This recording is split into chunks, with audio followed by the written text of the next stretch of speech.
जय हिंद दोस्तों। तो आज हम लोग पढ़ने जा रहे हैं इलेक्ट्रोस्टैटिक्स यानी अस्थिर वैद्युत की। देखिए यह 12th का सबसे फर्स्ट चैप्टर इलेक्ट्रोस्टैटिक्स पढ़नी है, जिसमें हम लोग को अस्थिर वैद्युत की दैट मीन्स कि अस्थिर आवेश के बारे में अध्ययन करना है। देखिए जैसे इलेक्ट्रिक करंट हम लोग पढ़े होंगे, विद्युत धारा, जिसमें चलता हुआ आवेश के बारे में अध्ययन करते हैं, लेकिन अस्थिर वैद्युतिकी में हम लोग रुका हुआ आवेश के बारे में अध्ययन करते हैं। तो देखिए अस्थिर वैद्युतिकी होता क्या है, इलेक्ट्रोस्टैटिक्स होता क्या है। तो इलेक्ट्रिक स्टैटिक्स एक भौतिक विज्ञान की वैसी शाखा है जिसके अंतर्गत हम लोग को रुका हुआ आवेश यानी स्थिर आवेश के बारे में अध्ययन करने होते हैं। देखिए इसके अंतर्गत हम लोग को 4 टॉपिक्स पढ़ने हैं।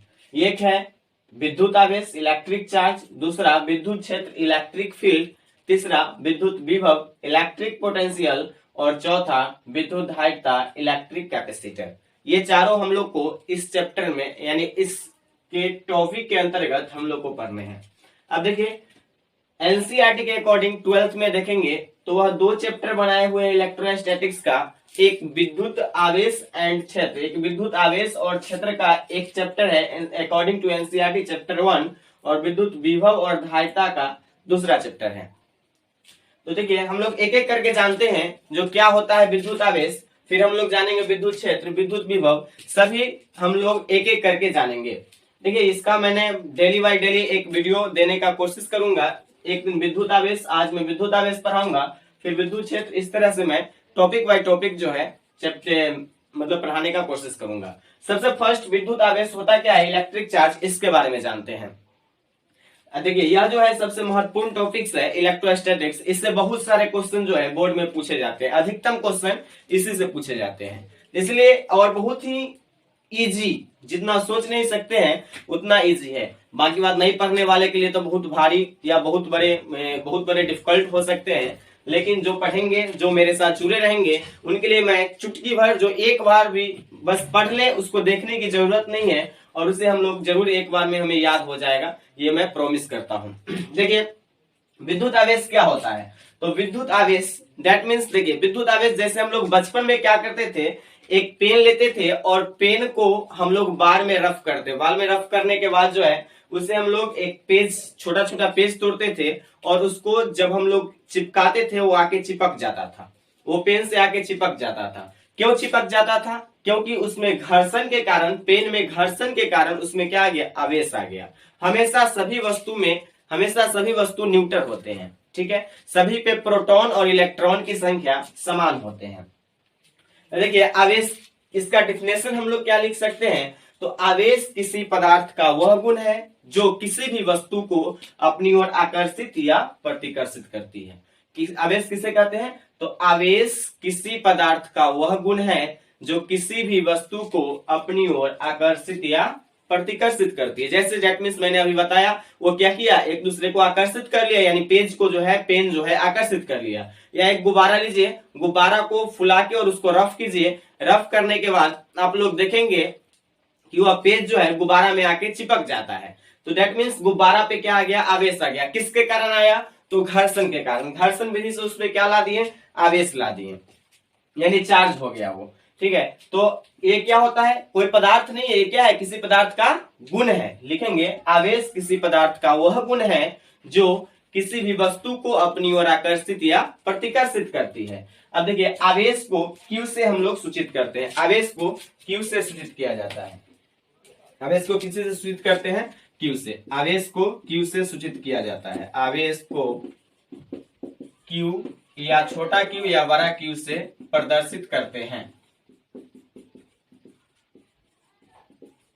ठीक है। और Q बराबर होता है, Q बराबर IT, Q बराबर क्या होता है, IT, यानी आवेश बराबर होता है, आवेश बराबर विद्युत धारा गुना समय, विद्युत धारा गुना समय, यानी आवेश बराबर होता है विद्युत धारा गुना समय। अब देखिए इसका एसआई मात्रक क्या होता है, इसका एसआई मात्रक हम लोग देखते हैं क्या होगा, आवेश का एसआई मात्रक देखते हैं क्या होता है। आगे हम लोग देखते हैं इसका एसआई मात्रक क्या होता है आवेश का। जैसे मैंने बताया था आवेश क्या होता है, तो किसी पदार्थ का गुण होता है जो किसी वस्तु को अपनी ओर आकर्षित या प्रतिकर्षित करती है, जिसे हम लोग आवेश कहते हैं। और आवेश को क्यू या बड़ा वाला क्यू या स्मॉल क्यू या कैपिटल क्यू से सूचित किया जाता है। और क्यू बराबर होता है IT, यानी आवेश बराबर होता है विद्युत धारा गुना समय। आवेश बराबर विद्युत धारा गुना समय होता है। देखिए इसका SI मात्रक क्या होता है। इसका SI मात्रक होता है, इसका SI मात्रक आवेश का मात्रक, आवेश का SI मात्रक। देखिए इसका SI मात्रक यानी कि मात्रक जो है बहुत सारा होता है, SI मात्रक नहीं, मात्रक लिखिए। आवेश का मात्रक, आवेश का मात्रक। देखिए आवेश का मात्रक एक हम लोग यहां से निकाल सकते हैं, Q बराबर क्या है I इंटू T। यहां से हम लोग कह सकते हैं I क्या है, विद्युत धारा है। और विद्युत धारा का मात्रक क्या होता है, एम्पियर। विद्युत धारा का मात्रक होता है एम्पियर। क्या होता है, एम्पियर। और समय का होता है सेकेंड, तो ये हो गया एम्पियर सेकेंड। सेकेंड इसका मात्रक क्या होता है, तो एम्पियर सेकेंड को ही बोला जाता है कूलम। कूलम क्या बोलते हैं, कूलम। C से इसको प्रदर्शित करते हैं। एक इसका ऐसा मात्रक होता है ESU, और एक होता है फ्रेंकल। और अगला एक और होता है EMU, और एक होता है फैराड। देखिए ऐसा मात्रक आपको कहीं नहीं मिलेगा। एक बात आप ध्यान रखिएगा, ऐसा फिजिक्स आप लोग कहीं नहीं मिलेगा। आवेश का मात्रक ampere second, coulomb, ESU, franklin, EMU और फैराड होता है। देखिए आप लोग एक बार देखिए ध्यान, तो सारा चीज हम लोग को समझ में आ जाएगा। अब देखिए ये दोनों जो होता है, ये होता है MKS पत्ती में, और ये दोनों होता है CGS पत्ती में, और ये किसी पत्ती में नहीं है। अब देखिए ESU क्या होता है, तो इलेक्ट्रोस्टैटिक्स यूनिट, इलेक्ट्रोमैग्नेटिक यूनिट। आवेश का मात्रक 6, कौन कौन, ampere second, coulomb, ESU, franklin, EMU और फैराड। याद रहेगा। अब इसमें देखिए, इसमें सबसे बड़ा मात्रक होता है फैराड। इसका आवेश का सबसे बड़ा मात्रक कौन होता है, फैराड होता है। सबसे बड़ा मात्रक फैराड होता है। सबसे बड़ा मात्रक कौन होता है, फैराड होता है, फैराड। अब देखिए फैराड, एक फैराड बराबर होता है, एक फैराडे बराबर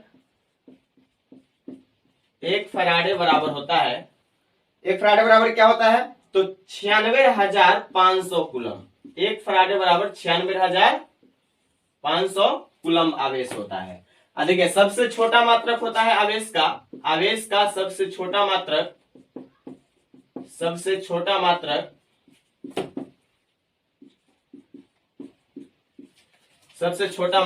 आवेश का सबसे छोटा मात्रक जो होगा वो होता है ESU। आवेश का सबसे छोटा मात्रक क्या होता है, ESU। और एक ESU बराबर होता है 1/3 गुना 10 के पावर -9 कूलम।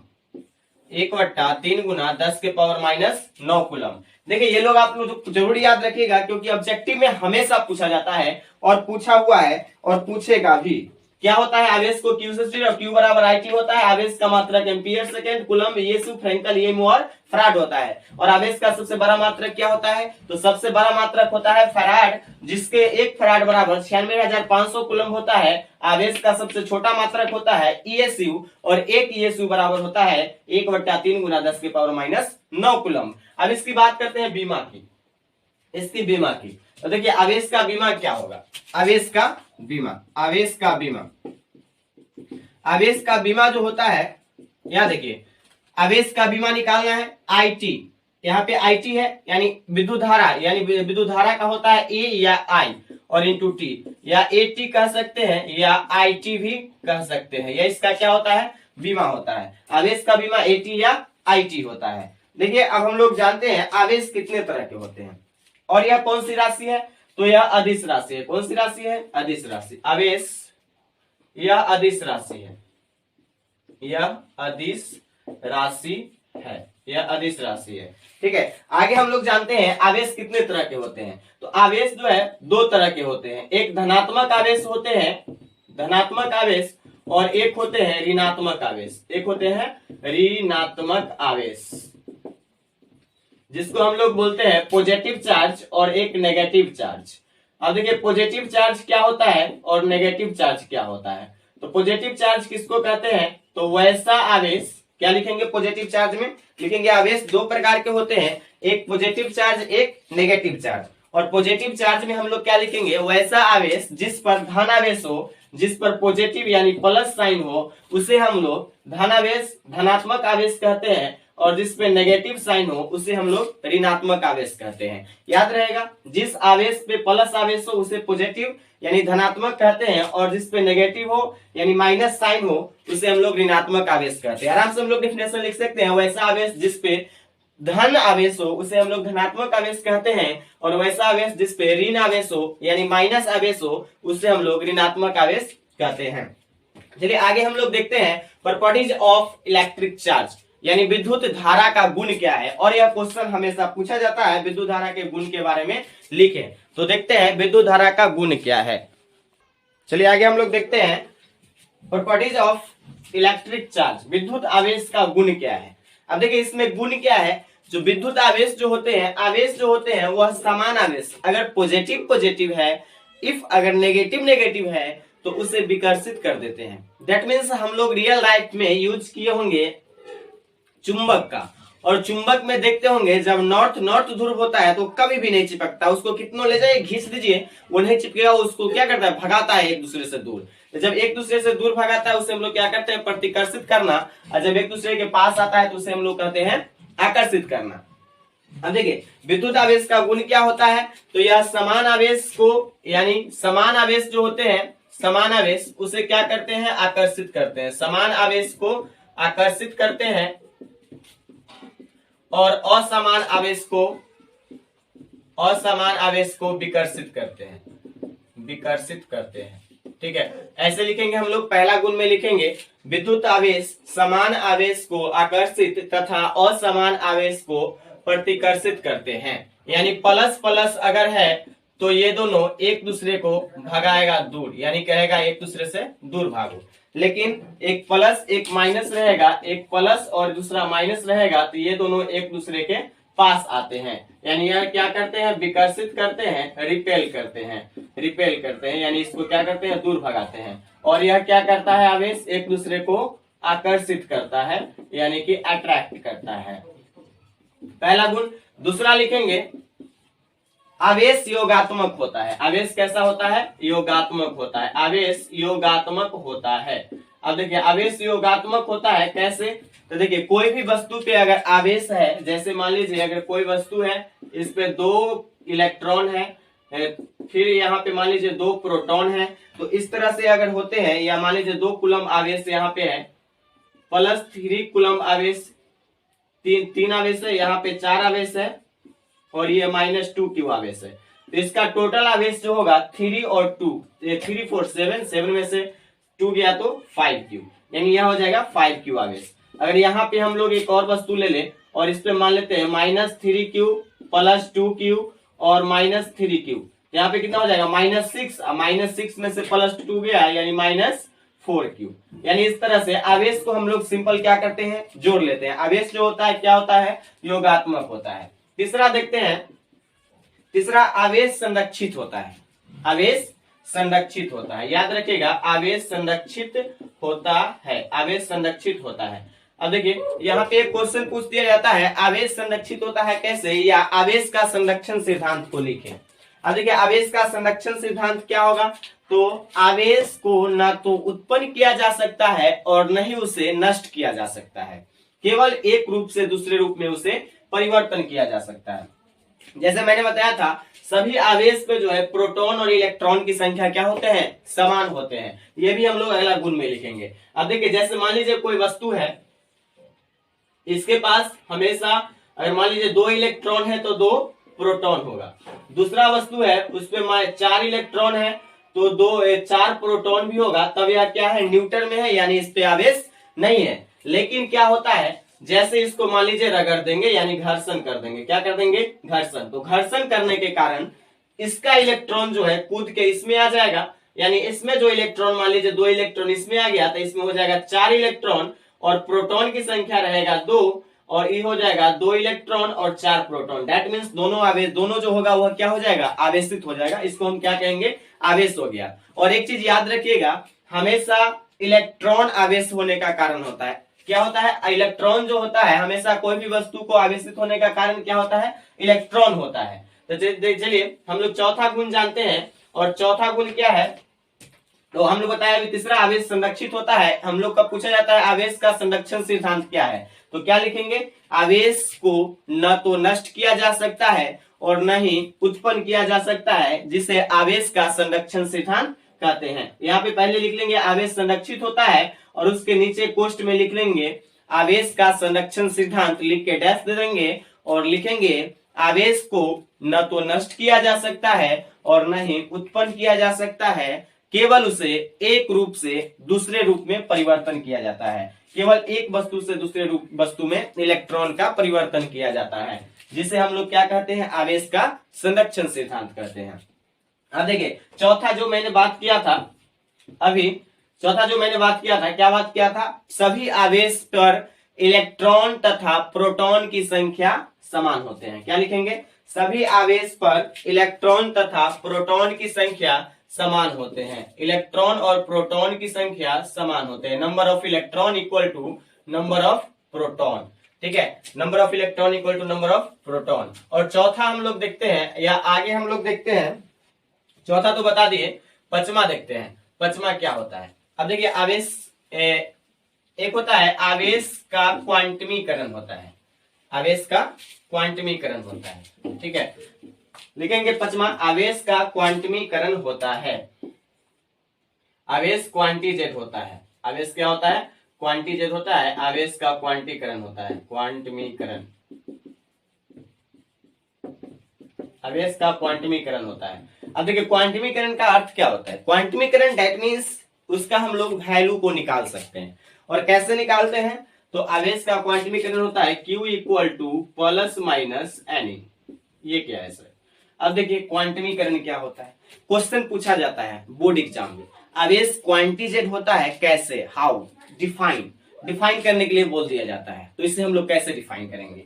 तो आवेश का वैल्यू को निकाला जा सकता है, और वह आवेश का जो वैल्यू होता है वह इलेक्ट्रॉन के पूर्णांकी गुणज के बराबर होता है। यानी इसका लिखेंगे आवेश का, पहला लिखेंगे पांचवा में लिखेंगे आवेश का क्वांटमीकरण होता है, और उसके बाद लिखेंगे Q equal to plus minus n, और उसके बाद हम लोग यहाँ पे क्वेश्चन में डाल लेंगे कैसे, कैसे यहीं पे डाल देंगे कैसे। देखिए बाद में जाके पढ़ने की जरूरत नहीं है, यहीं पे सारा चीज हम लोग क्लियर करते चलेंगे। तो यहाँ पे लिखेंगे कैसे, लिखेंगे आवेश का क्वांटमीकरण होता है कैसे, और उसके बाद उसका आंसर लिखेंगे आवेश जो होता है, आवेश इलेक्ट्रॉन के पूर्णांकी गुणज के बराबर होता है, इसलिए आवेश का क्वांटमीकरण होता है। आवेश इलेक्ट्रॉन के पूर्णांकी गुणज के बराबर होता है, इसलिए आवेश का क्वांटमीकरण होता है। और छठा हम लोग इसका गुण लिखेंगे, किसी भी वस्तु का आवेशित होने का कारण केवल इलेक्ट्रॉन होता है। किसी भी वस्तु का आवेशित होने का कारण क्या होता है, केवल और केवल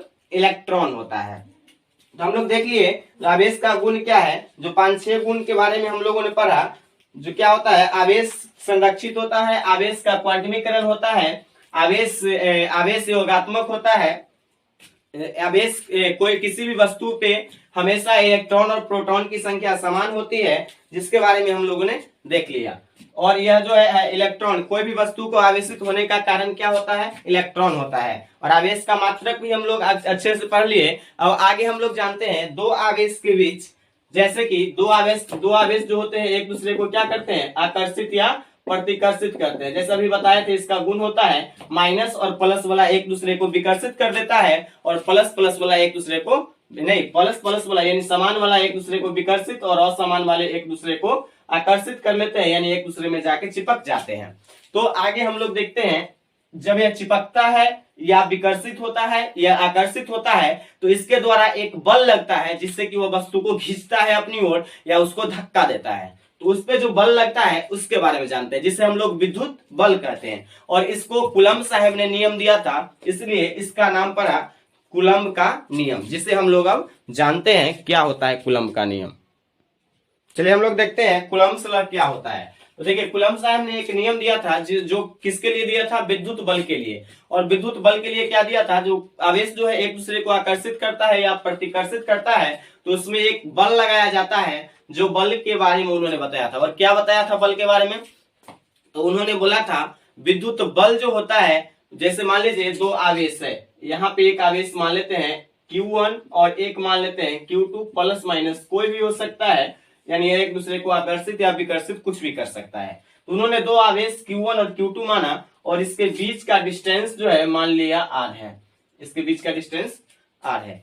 अब यह एक दूसरे को आकर्षित करेगा या प्रतिकर्षित करेगा, ये तो डिपेंड करता है उसके नेचर पे, यानी प्लस माइनस पे। अब देखिए, तो इसके बारे में कुलम्ब साहब ने बताया थे, इस पर जो बल लगेगा वह दोनों आवेश के गुणनफल के समानुपाती होगा। ठीक है, इसका पहले हम लोग डिफिनेशन क्या लिखेंगे, कुलम्ब का नियम लिख के डैश देंगे और लिखेंगे विद्युत बल के लिए कुलम्ब का नियम, और क्या लिखेंगे, जो विद्युत बल दोनों आवेश के गुणनफल के समानुपाती तथा दोनों आवेश के बीच के दूरी के वर्ग के व्युत्क्रमानुपाती होता है। फिर से मैं बोल रहा हूं, रिपीट कर रहा हूं, दोनों विद्युत बल दोनों आवेश के गुणनफल के समानुपाती तथा उन दोनों आवेश के बीच के दूरी के वर्ग के व्युत्क्रमानुपाती होता है, जिसे हम लोग कुलम्ब्स का नियम कहते हैं। यानी विद्युत बल जो होता है, विद्युत बल यानी F का जो वैल्यू होता है वह दोनों आवेश के गुणनफल यानी Q1 और Q2 के समानुपाती, इससे हम लोग इक्वेशन 1 मान लेते हैं। और दूसरा बोले थे F जो होता है विद्युत बल, वह इस दोनों के बीच के दूरी के वर्ग के व्युत्क्रमानुपाती होता है, यानी इसका व्युत्क्रमानुपाती होता है, इक्वेशन 2।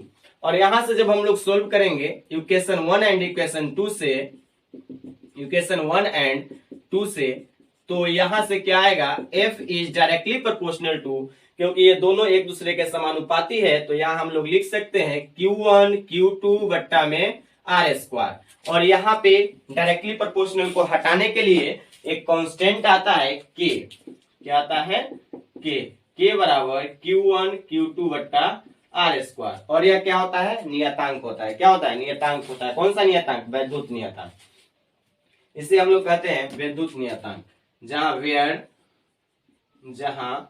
वेयर के क्या होता है, वैद्युत नियतांक होता है, वैद्युत नियतांक होता है। अब देखिए, कोई भी अगर नियतांक होता है तो उसका कुछ ना कुछ वैल्यू होता है, और क्या इसका वैल्यू होता है, तो K का वैल्यू होता है 9 इंटू 10⁹। अब देखिए इसका मात्रक क्या होगा, K का मात्रक, F तो बल है, इसका मात्रक तो हम लोग जानते हैं न्यूटन होता है। अब इस नियतांक का मात्रक अगर निकाले तो ये तो हम लोग का फॉर्मूला हो गया, यहाँ पे हम लोग इसे लिख लेंगे। ठीक है, और इसके बाद लिखेंगे K का मात्रक, K का मात्रक यानी नियतांक का मात्रक, इसका मात्रक क्या हो जाएगा, तो देखिए यहाँ K बराबर आएगा F_r स्क्वायर बट्टा में Q1 इंटू Q2, और ये क्या होता है, न्यूटन, बल का होता है न्यूटन, और R क्या है, दूरी है, तो ये हो जाएगा मीटर स्क्वायर पर coulomb square, newton metre square पर coulomb square, newton metre square पर कूलम्ब स्क्वायर। ठीक है, K का मात्रक हो गया न्यूटन मीटर स्क्वायर पर कूलम्ब स्क्वायर। इसका बीमा क्या होगा पूछा जाता है क्वेश्चन में, तो K का बीमा सब डैश दे के हम लोग लिख लेंगे, K का बीमा, K का जो बीमा होगा वह हो जाएगा, अब देखिए यहाँ पे है बल, और बल का होता है mL/-2, हमेशा याद रखिएगा बल का बीमा होता है mL/-2 और इंटू मीटर स्क्वायर यानी कि L स्क्वायर हो जाएगा, और बट्टा में कूलम्ब, कूलम्ब का मैंने अभी बताया था, यानी आवेश का बीमा बताया था, क्या था, AT, तो यहाँ पे हो जाएगा AT का स्क्वायर। अब इसको जब हम लोग सीधा करके लिखेंगे तो ये हो जाएगा mL/3, T के पावर ये 2 ऊपर जाएगा तो -4 और A के पावर -2, और इसे हम लोग हमेशा ध्यान में रखेंगे, क्वेश्चन बार बार पूछा जाता है जो K का मात्रक क्या होता है और K का बीमा क्या होता है। तो K का बीमा mL T के पावर -4 A के पावर -2। अब देखिए K जो है नियतांक उसके बराबर होता है 1/4 पाई एप्सिलॉन नॉट, उसे हम लोग देखते हैं क्या। चलिए आगे हम लोग देखते हैं K जो है एक वैद्युत नियतांक है, K का मान होता है 9 गुना 9 इंटू 10 के पावर 9 न्यूटन मीटर स्क्वायर पर कूलम्ब स्क्वायर। हमेशा इस वैल्यू को याद रखिएगा, बार बार ऑब्जेक्टिव में क्वेश्चन पूछा जाता है, और हमेशा चार्ज जो है टॉपिक बहुत ही इंपोर्टेंट रहता है, और इससे लगभग 5 नंबर का क्वेश्चन हमेशा मुझे तो पूछ लिया जाता है, या तो वैल्यू पूछ लिया जाएगा, या तो बीमा पूछ लिया जाएगा, या आवेश का बीमा पूछ लिया जाएगा, या ऐसा मात्रक पूछ लिया जाएगा। तो ये बहुत ही इंपॉर्टेंट रहती है, और सबसे फर्स्ट भी हम लोग पढ़ते भी अच्छे से। देखिए पढ़िएगा तो बहुत कुछ हम लोग कर सकते हैं, और पढ़ाई के साथ साथ हमेशा जो है आप लोग इसे रिवाइज करने का भी कोशिश कीजिएगा, ताकि जो है याद रहते रहे। देखिए अगर कोई भी व्यक्ति अगर एक बार पढ़ता है, ठीक है, तो उसको फिर से दोबारा देख लेना चाहिए ताकि वह समझ में आ जाता है दोबारा देखने के बाद। अब देखिए, अब इसको हम लोग देखते हैं, के जो है, के का मान जो होता है 1/4πε0 होता है। के का वैल्यू क्या होता है? 1/4πε0 होता है। अब देखिए ε0 क्या होता है? वेयर, जहां ε0 क्या होता है? ε0 होता है प्रावैधुतांक। क्या होता है? प्रावैधुतांक। याद रखेंगे हमेशा, ε0 क्या है? प्रावैधुतांक है। अब यह भी एक कांस्टेंट वैल्यू है। हम लोग के का वैल्यू जानते हैं, के बराबर होता है 1/4πε0 बराबर में होता है 9 गुना 10 के पावर 9 न्यूटन मीटर स्क्वायर पर कूलम्ब स्क्वायर। ये तो हम लोग जानते हैं। अब यहाँ पे देखिए ये आ गया। अब ε0 प्रावैधुतांक होता है और ε0 का वैल्यू होता है 8.85 इंटू 10⁻⁻12 और यहाँ पे यह उलट जाता है। यहाँ पे ε0 देखिए के का उल्टा है, तो यहाँ पे हो जाएगा coulomb square per newton metre square, coulomb square per newton metre square. या याद रखिएगा 8.85 गुना 10 के पावर -12 फर्मी मीटर इनवर्स। क्या फराडे या फर्मी मीटर इनवर्स, इसको हमेशा आप लोग याद रखिएगा, रख लीजिएगा। अब इसका क्या होता है? प्रावैधुतांक का मात्रक जो होता है fermi metre inverse, coulomb metre square, newton metre square, ये दोनों होता है। लेकिन ये जो है बार बार क्वेश्चन पूछा जाता है, तो इसको जरूर आप लोग याद रखेंगे। अब देखिए ε0 का बीमा क्या होगा? ε0 का बीमा, इसका बीमा का मान क्या होगा? अब देखिए जैसे हम लोग यहाँ पे देखें, के बराबर है 1/4πε0 और 4π क्या है? कांस्टेंट वैल्यू होता है। इसका तो बीमा कुछ होता नहीं है। के का बीमा होता है ml² t के पावर -4 और a के पावर -2, ठीक है, और बराबर 1/ε0 लिख सकते हैं। तो ε0 बराबर क्या हो जाएगा? इसको हम लोग उलट देंगे, तो उलट देंगे तो ये हो जाएगा m के पावर -1, l के पावर -2 और t के पावर 4 और a के पावर 2। यानी डेट मीन्स जो यहाँ माइनस है वो यहाँ पे प्लस, जो यहाँ पे प्लस है वो यहाँ पे माइनस हो जाएगा। ये हम लोग इतना समझ लिए और इसे हम लोग हमेशा के लिए याद रखेंगे। चलिए आगे हम लोग देखते हैं कूलम्ब के नियम का सीमाएं क्या होता है। कूलम्ब का नियम का सीमाएं देखिए, जैसे एक बार हम लोग इसे पढ़ लिए, ठीक है, उसके बाद हमेशा इसको रिवाइज करते रहेंगे। वो भी जैसे देखिए हमेशा याद करने के लिए क्या ट्रिक है, जैसे आज हम लोग पढ़े, पढ़ने के बाद इसे एक सप्ताह बाद जरूर इसे पढ़ेंगे एक बार खोल के। जब इसे एक बार देख लेंगे एक सप्ताह बाद, तो फिर इसे 1 महीना बाद देखेंगे, 1 महीना बाद देखेंगे तो यह 1 साल तक याद रहेगा। और उसके बाद जब 1 साल बाद देखिएगा तो यह आपको 10 साल तक याद हो जाएगा। अगर 10 साल बाद देखिएगा तो यह जिंदगी भर के लिए याद हो जाएगा। इतना मैं प्रॉमिस के साथ कह सकता हूं। क्या बताया मैंने? आज देखिए इसको 1 सप्ताह बाद देखेंगे, 1 सप्ताह बाद देखेंगे, 1 सप्ताह देखेंगे तो वह महीना तक याद रहेगा, और महीना में देख लेंगे तो वह साल भर याद रहेगा, और साल में देख लेंगे तो वह 10 साल तक याद रहेगा। अगर 10 साल के बाद अगर उलट के देखते हैं तो वह जिंदगी भर तक याद रहेगा। तो इसे आप लोग जरूर एक बार 1 सप्ताह बाद, महीना बाद जरूर रख लीजिएगा, देख लीजिएगा। चलिए आगे हम लोग देखते हैं कूलम्ब के नियम का सीमाएं क्या है। चलिए आगे हम लोग देखते हैं कूलम्ब नियम का सीमाएं क्या है। तो कूलम्ब नियम का सीमाएं हमेशा क्वेश्चन पूछा जाता है। कूलम्ब नियम का सीमाएं क्या है? 3 नंबर में 2 नंबर में क्वेश्चन पूछा जाता है। तो आप लोग ध्यान में रखिएगा, कूलम्ब का नियम का वहीं पे कूलम्ब का नियम लागू होगा जहां पे बिंदु आवेश प्रयुक्त होगा, यानी आवेश का वैल्यू ज्यादा नहीं होगा, यानी आवेश का वैल्यू माइक्रो में, ठीक है, में बहुत ही छोटा छोटा वैल्यू में होगा, तो मिनी में, इस सब में होगा, तब वहां पे लागू होगा। ज्यादा आवेश के लिए लागू नहीं होगा। दूसरा, यह स्थिर आवेश के लिए लागू होता है। किसके लिए? स्थिर आवेश के लिए, क्योंकि आई होप हम लोग जानते हैं, मतलब हम लोग जानते हैं, हम लोग क्या पढ़ रहे हैं, स्थिर वैद्युत की यानी स्थिर के बारे में, तो हम लोग आराम से याद रख सकते हैं। विद्युत आवेश स्थिर के लिए लागू होता है, स्थिर आवेश के लिए, और यह 10 के पावर -15 से अधिक दूरी के लिए लागू नहीं होगा। अगर दूरी भी बहुत ज्यादा है तो यह लागू नहीं होगा, 10 के पावर -15 दूरी तक लागू होगा, ठीक है। और चौथा, यह अध्यारोपण के सिद्धांत पे कार्य करती है। याद रहेगा कूलम्ब के नियम का सीमा है, यह बिंदु आवेश के लिए लागू होता है, यह स्थिर आवेश के लिए लागू होता है, यह 10 के पावर -15 दूरी के लिए लागू होता है, और चौथा, यह अध्यारोपण के सिद्धांत पे कार्य करती है। देखिए क्वेश्चन पूछ दिया जाता है, अब अध्यारोपण का सिद्धांत क्या है? तो अध्यारोपण के सिद्धांत हम लोग देखते हैं। देखिए अध्यारोपण का सिद्धांत क्या है? जब किसी भी निकाय में किसी अगर बल को यानी एक आवेश को जो है स्थिर रखा जाता है, तो अलग अलग आवेश द्वारा, जैसे Q1, Q2, Q3, Q4 ये सब के द्वारा जो इस पे बल लगाया जाएगा, ठीक है, इस पर जो बल लगाया जाएगा वह बल जो होता है कुल सदिश योग के बराबर होता है। यानी हम लोग क्या लिखेंगे, इसका मान लेते हैं R1 दूरी है यहां से, इसका मान लेते हैं R2 है, ये R3 है और ये R4 है। यानी किसी निकाय पे जब किसी आवेश द्वारा बल लगता है, इसको मान लेते हैं R1। अगर मान लीजिए Q2 के द्वारा यहाँ पे लगा तो ये R2 मान लेते हैं, यहाँ मान लेते हैं Q3 R3, ठीक है, इधर मान लेते हैं Q4 R4, यानी जो अलग भी यहाँ 5 मानेंगे तो R5 दूरी हो गया इसका। अब इस पर जो बल लगाया गया, किसी निकाय पर जो बल लगाया गया वह बल किसके बराबर होता है, तो यह अध्यारोपण का सिद्धांत कहलाता है, जिसमें इस बल, यह बल जो होता है कुल बलों के सदिश योग के बराबर होता है। यानी अध्यारोपण का सिद्धांत यानी प्रिंसिपल ऑफ सुपरपोजिशन हम लोग लिख के डैश देंगे और लिखेंगे किसी आवेश को निकाय पर रखा जाए, किसी आवेश को निकाय पे रखा जाए तो किसी आवेश पर अन्य आवेश द्वारा लगाया गया बल कुल बलों के सदिश योग के बराबर होता है, कुल बलों के सदिश योग के बराबर होता है, जिसे हम लोग अध्यारोपण का सिद्धांत कहते हैं।